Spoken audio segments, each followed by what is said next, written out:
For many years, therapy has often been seen as an important path for healing mental and emotional problems.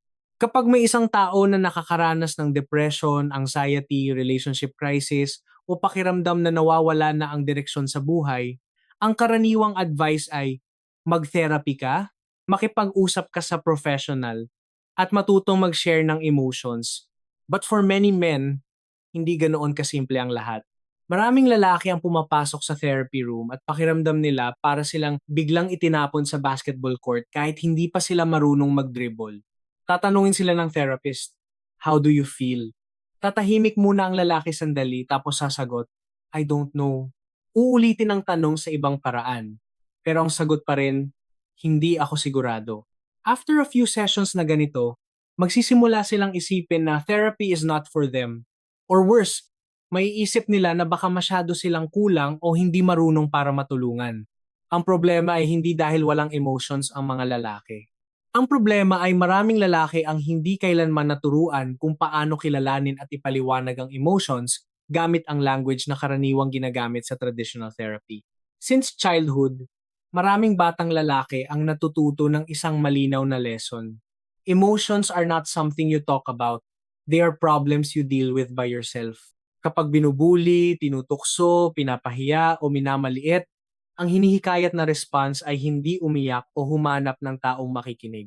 Sa kabaligtaran, kapag nagsumbong siya sa teacher, umiyak sa nanay, o nagpakitang nasaktan, pwede pa siyang mas lalo pang maliitin. Ang hidden message ay simple. Kapag tinawag kang mataba, magpapayat ka.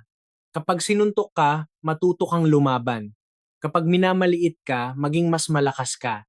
Kapag wala kang pera, maghanap ka ng trabaho. Kapag nahihiya ka, ayusin mo ang sitwasyon na nagpapahiya sa'yo. Because of that, for many men, emotions are not something you sit down and analyze. Emotions are signals na may external problem na kailangang solusyonan. Malungkot dahil nawalan ng trabaho, maghanap ng trabaho, nahihiya dahil pakiramdam mo mahina ka, mag-workout, nasasaktan dahil iniwan, ibuhos ang sarili sa work, gym, games, alak, o kahit anong action na makakatulong makatakas sa feeling na helpless ka. Meanwhile, traditional therapy often goes in the opposite direction. Instead of immediately fixing the external problem, therapy asks a person to pause, look inward, name the emotion, analyze the pain, and say out loud the things that were never spoken before. This is a very valuable skill, pero para sa maraming lalaki, parang ibang language to para sa kanila.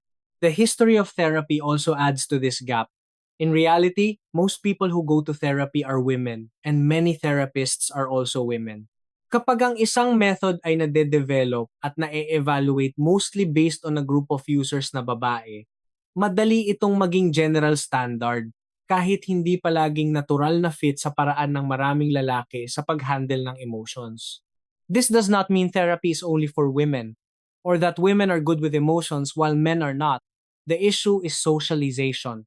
Maraming babae ang mas maagang hinihikayat na pag-usapan ng emotions, pinapayagang malungkot, pinapayagang mag-share, pinapayagang sabihin na nasasaktan sila. Meanwhile, many men are taught that emotions are things you hide, control, or turn into action. This difference becomes very clear in couples therapy. Kapag sinabi ng isang babae, "Pakiramdam ko hindi mo ako pinapahalagahan. Alam kong pagod ka sa trabaho, pero madalas ang cold mo sa akin, kaya feeling ko naiiwan ako." Gumagamit siya ng emotional language na relatively clear. Alam niya kung saan siya nasasaktan, alam niya kung ano ang nakakasakit sa kanya, at kaya niyang ipaliwanag iyon as a coherent story. The man sitting beside her may not be heartless at all. Pwede rin siyang nasasaktan, pagod at takot mawala ang relationship. Pero kapag tinanong siya kung ano ang nararamdam niya, hindi niya alam kung saan magsisimula. Hindi siya sanay magsabi ng mga emosyonal na salita. So inside the therapy room, he feels disadvantaged. The other person speaks smoothly while he struggles. From the outside, mukhang umiiwas siya. But inside, he may simply not know how to join the conversation. Men also often express affection in a very different way. Kapag ang isang close friend ay naka-move on after a breakup at nagsimulang makipag-date ulit, maraming lalaki ang hindi magsasabing, I'm proud of you because you found someone who loves you properly. Instead, tatawa sila at mga asar. Ayun na, wala na tayong tropa, simula ngayon, under ka na sa jowa mo. On the surface, it sounds like teasing, maybe even a little negative. But in the context of male friendships, that hindi nila direktang sinasabi na mahalaga ka sa akin, pero sa paraan ng pagtawa nila, pang-aasar, pag-upo sa tabi mo, at pagtulong kapag mahirap ang buhay, nandoon ang message. The problem is that therapy does not operate that way. Therapy usually uses softer and more direct language. It reflects emotions and asks open-ended questions. This kind of language can be helpful, but it can also make many men feel awkward, unfamiliar, and even ridiculous. Another very important point is that men often experience emotions through the body. Kapag iniwan ng partner, a man may say, parang pinunit ang puso ko or parang sinipa ako diretso sa pinakamasakit na parte. Emotion is not floating somewhere in the head. It is in the chest, in the stomach, in the muscles, in the heartbeat, in the breathing. Modern science also shows that emotions are deeply connected to the body. Anxiety can make the heartbeat faster, cause stomach pain, and muscle tension. Sadness, fear, shame, and anger all leave physiological traces. That is why, for many men, emotional healing cannot stop at talking.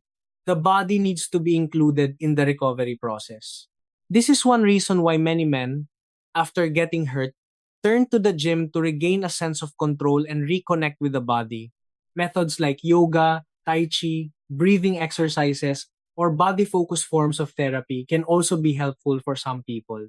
Emotions also live in the body, in posture, breathing, movement, and the sense of safety in the body. This is especially important for men because many of them are used to using the body to deal with the world, working, fixing things, fighting, training, and carrying burdens. If therapy only asks them to sit still and talk about emotions, then half of the process may be missing.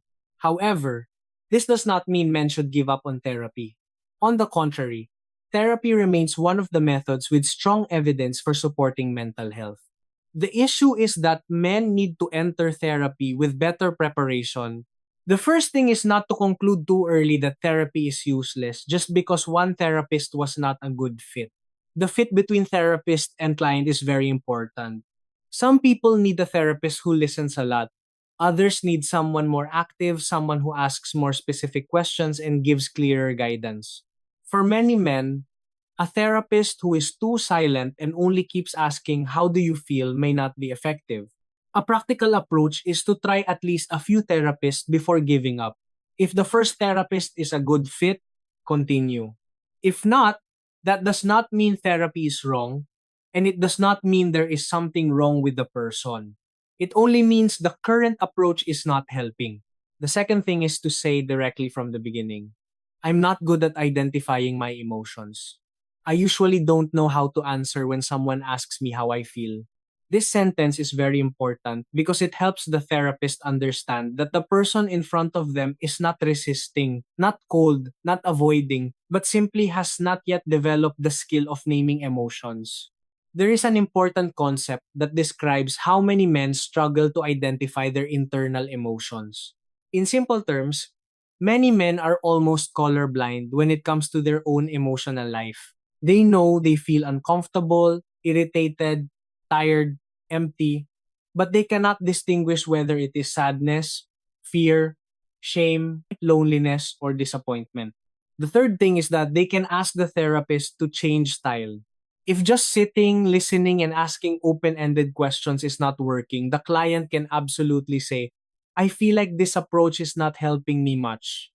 I need you to be more active, to guide me more clearly, and help me understand my emotions step by step instead of only asking me how I feel." This is not insulting the therapist. This is collaboration. The job of therapy is not to force the client to completely adapt to one fixed format, but to find a way to help that person improve.